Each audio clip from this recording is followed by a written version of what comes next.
107.5 The Game Podcasting is sponsored by Modern Exterminating, a family-oriented company. Professional, honest, and dependable pest control solutions. We're your one-stop shop for all pests. I think you look at Carolina's first two games and, you know, Virginia Tech's Power 4 team, but I thought Carolina across the board was a lot more talented, and they ended up winning by a fairly comfortable margin. Obviously, SC State, FCS team, and that, you know, speaks for itself.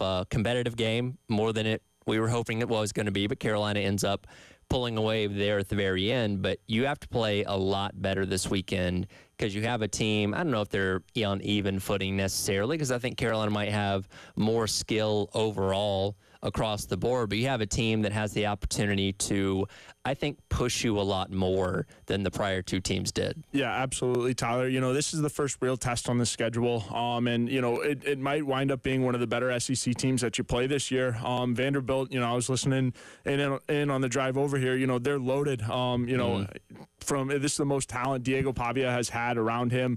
Obviously super talented at the quarterback position and certainly going to give you a push. And, you know, you got to be able to, you know, show up ready to play. If you come out complacent and flat against Vanderbilt, you know, they're going to, you know, seal the deal in the second half. And, you know, we saw how strongly they played in the second half against Virginia Tech.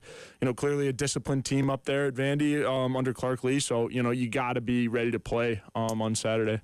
A better overall slate, I would say, for the SEC this upcoming weekend. We had some good games in week number one, obviously high-profile games like, you know, Texas and Ohio State, LSU and Clemson.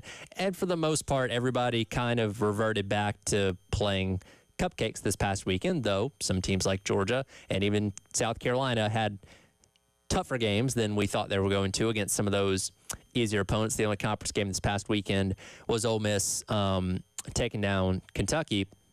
But this weekend, you have some intriguing matchups. It's crazy to me. Oklahoma's going to Temple for some reason. It's still weird to me because, like, Alabama had that trip to USF 2 years ago. Right. Missouri played at UMass either last year or the year before, which was bizarre. Yeah. Kentucky plays against, like, Toledo on the road sometimes. Yeah.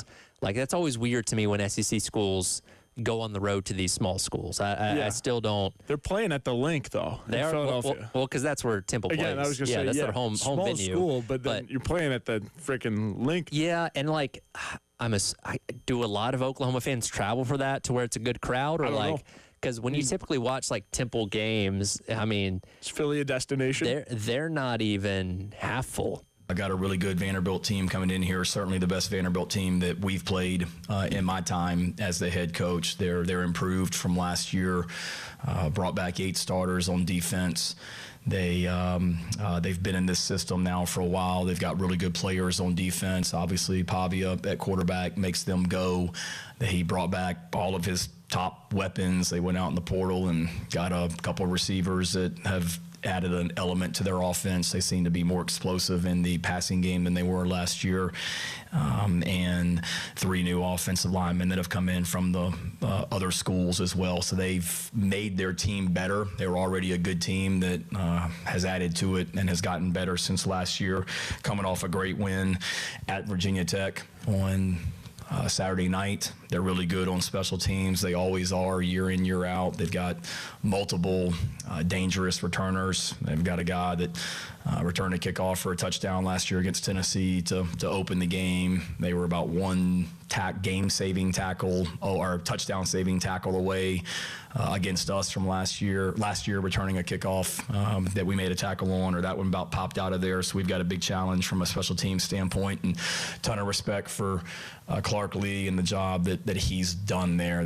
They're tough, they're physical, they're well coached. It's evident when you watch tape with the challenge that they will be. But our guys are excited.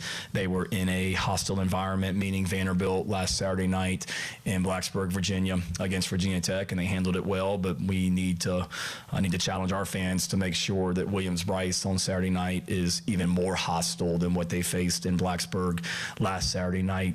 We need them as well, but should be a beautiful night for football.